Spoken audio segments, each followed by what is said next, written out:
یہ کیفیت تو نصیب ہو کہ وہ تمہیں دیکھ رہا ہے. تو یہ جو کیفیت ہے اس کو حلاوت کہتے ہیں. تو گویا ایمان کی حلاوت کی تلاش کرنی چاہیے.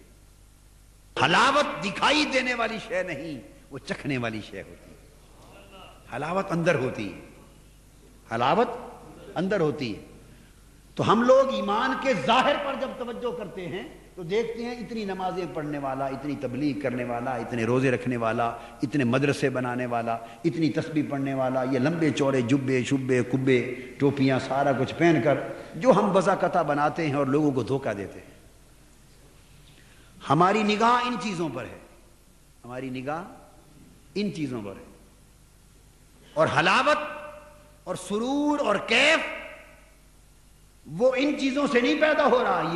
یہ ویسکٹوں سے ٹوپیوں سے پیدا، یہ سب اوپر ایک لباس ہے، بس زیب و آرائش ہے.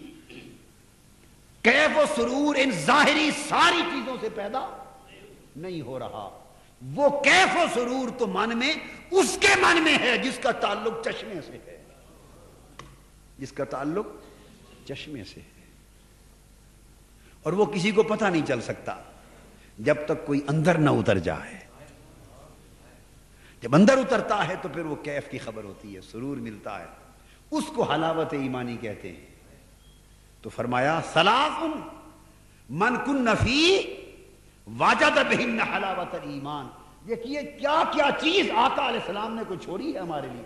ہر چیز کو بے نقاب کر کے دکھا دیا ہے. لوگوں تم ظاہری اعمال پر اور اقرار و تصدیق پر مارے پھرتے ہو. وہ تمہیں صرف کفر سے تو بچا لے گا، جہنم سے تو بچا لے گا، مگر آگے بھی تو چلنا ہے، کچھ ترقی بھی تو کرنی ہے. وہ ترقی چاہتے ہو تو صرف ایمان پر نہ رہو، حلاوت ایمان تک جاؤ. اور فرمایا وہ ایمان کی حلاوت ان کو نصیب ہوگی جن کے اندر یہ تین چیزیں ہوں گی. یہ بالکل ابتدائی کیفیت ہے، ابھی ابتدا ہے. فرمایا پہلی بات ان یکون اللہ ورسولہ احب الیہ مما سواہما. اگر وہ حلاوت چاہتے ہو ایمان کی تو پہلی شرط یہ ہے کہ پوری کائنات میں جو کچھ ہے، دو ہستیاں، ایک اللہ اور ایک اس کے رسول، ساری کائنات کی محبتوں سے بڑھ جائے. آپ نے دیکھا پہلے میری بات بھی ساری محبتوں کی حدیث کی تھی، یہاں بھی ایمان کی حلاوت کی ابتدا ہی محبت سے ہوئی. اور آج بہت بڑا فتنہ جس پر میں ہمیشہ زور دیتا ہوں وہ یہ کہ محبت، ایمانی محبت کو جڑوں سے کاٹا جا رہا ہے. اعمال کے خلاف کوئی سازش نہیں ہو رہی، اعمال کے خلاف کوئی سازش، یہ ہماری اپنی غفلت ہے کہ غافل ہو کر فسق و فجور کی زندگی میں چلے جائیں اور اطاعت اور اعمال کو چھوڑ دیں، مگر ان کے خلاف سازش نہیں ہے. جو گھناؤنی سازش ہے وہ یہ کہ اندر حلاوت نکال لی جائے. اور جب حلاوت نکل جائے تو طبیعت عمل کر کے بھی سکون نہیں پاتی، پھر رفتہ رفتہ اکتاہٹ آنے لگتی ہے. یار اتنا عرصہ گزر گیا قرآن کی تلاوت کرتے، وہ دل ہی نہیں لگتا پڑھنے کے لیے. پھر جب انسان قرآن کھولتا ہے تو بس دیکھ کے 2 آیتوں کے بعد بند کر دے. جب پڑھنے کی سے حلاوت ہی نہیں آئی، سرور ہی نہیں آیا تو پھر بیٹھتا نہیں. نماز کو مدت ہو گئی پڑھتے مگر آج تک نماز میں یکسوئی نہیں ملی.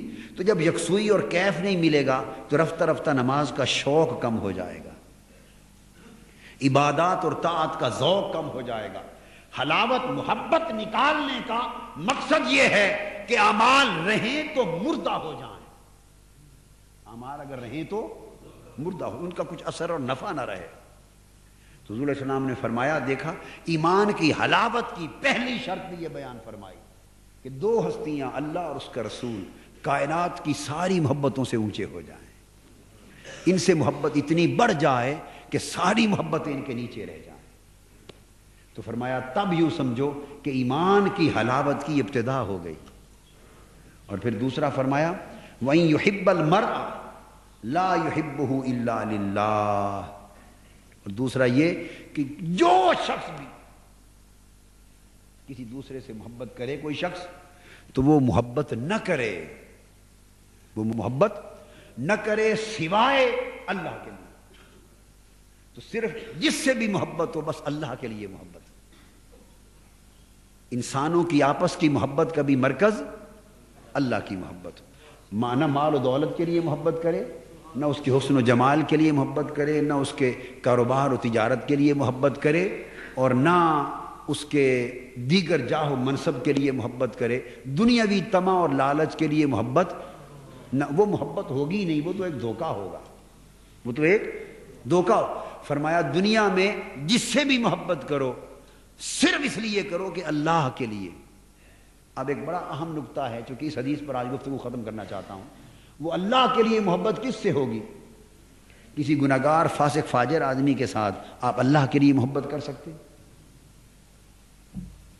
ایک بدکار ہے، شرابی ہے، غنڈہ ہے، بدمعاش ہے، حرام خور ہے، آپ اس سے بڑی محبت کریں. کوئی پوچھے کیوں؟ میں تو جی اللہ کے لیے محبت کرتا ہوں. اللہ نے ان سے محبت کے لیے کہا ایسے لوگوں سے محبت کرو. اب بات سمجھ رہے ہیں؟ تو اللہ کے لیے محبت جب کسی سے ہوگی تو وہ سوال ہے کہ کس سے ہوگی؟ وہ حدیث بیان کر چکی ہے، وَحُبَّ مَن يُحِبُّكَ. اللہ کے لیے محبت کا ایک پیمانہ ہے جس کی دعا حضور علیہ السلام نے فرمائی، مولا مجھے ان لوگوں کی محبت عطا فرما جو تجھ سے محبت کرے. تو اللہ کے لیے محبت کرنے کا مطلب اللہ والوں سے محبت کرنا ہے. کیا؟ تو حلاوت ایمان کا آپ توجہ دیکھیے، یعنی محبتوں کا معیار آ رہا ہے. حلاوت ایمان کی پہلی شرط اللہ سے محبت کرنا بتا دی، دوسری شرط رسول سے محبت بتا دی، تیسری شرط اللہ والوں سے، اللہ کے دوستوں، ولیوں، نیکوں اور صالحوں سے محبت بتا دی. 3 محبتوں میں سارا ایمان. اللہ سے محبت ہو، اس کے رسول سے محبت ہو، اور اولیاء سے محبت ہو، صلحاء سے، اللہ والوں سے محبت ہو. تو فرمایا اللہ والوں سے محبت اگر سچے معنی میں ہو تو وہ بھی حلاوت ایمانی کا باعث بنتی. اس سے ایمان کے اندر مٹھاس آ جاتی. وَإِن يَكْرَهَ أَن يَعُودَ فِي الْكُفْرِ بَعْدَ أَنْ أَنْقَذَهُ اللَّهُ مِنْهُ كَمَا يَكْرَهُ أَن يُقْذَفَ فِي النَّارِ. اور فرمایا تیسرا، وہ ایمان والا ہو گیا ہے اور کفر کے اعمال کی طرف یا کفر کی طرف پلٹنے سے نفرت کرے، اور کفر کے کاموں سے یعنی اللہ کی نافرمانی کے کاموں سے، اور وہ اعمال جو انسان کو کفر کی حالت کی طرف لے جائیں، ان سے اس طرح بھاگے، ان سے اس طرح نفرت کرے اور انہیں اتنا ناپسند کرے جتنا آگ میں اس کا گرایا جانا اس کو ناپسند ہو. یعنی گناہوں سے، فسق و فجور اور کفر سے اتنا گریزاں اور متنفر ہو کہ اگر کوئی کہے تمہیں آگ میں گراتے ہیں تو کوئی شخص پسند کرے گا آگ میں گرنا؟ تو جتنا آگ سے بچنے کی آپ کوشش کرتے ہیں نا، آگ سے بچنے کی، فرمایا کفر اور اللہ کی نافرمانی سے اتنا بچنے کی کوشش کرتا ہو. جس شخص کے اندر یہ 3 کیفیتیں پیدا ہو گئیں اس کو ایمان کی حلاوت نصیب ہو گئی.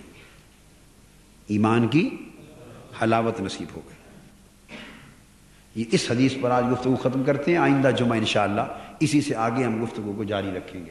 بس آج کا لب لباب یہ ہوا کہ حضور صلی اللہ علیہ وسلم نے اللہ سے اس کی محبت مانگی، اور محبت سے مراد بندے کی محبت جو اللہ سے ہے، اور بندے کی محبت جب تک اللہ سے نہ ہوگی اس کے ایمان میں حلاوت نہیں آئے گی، اور حلاوت ایمانی کے بغیر ایمان کی حفاظت ممکن نہیں.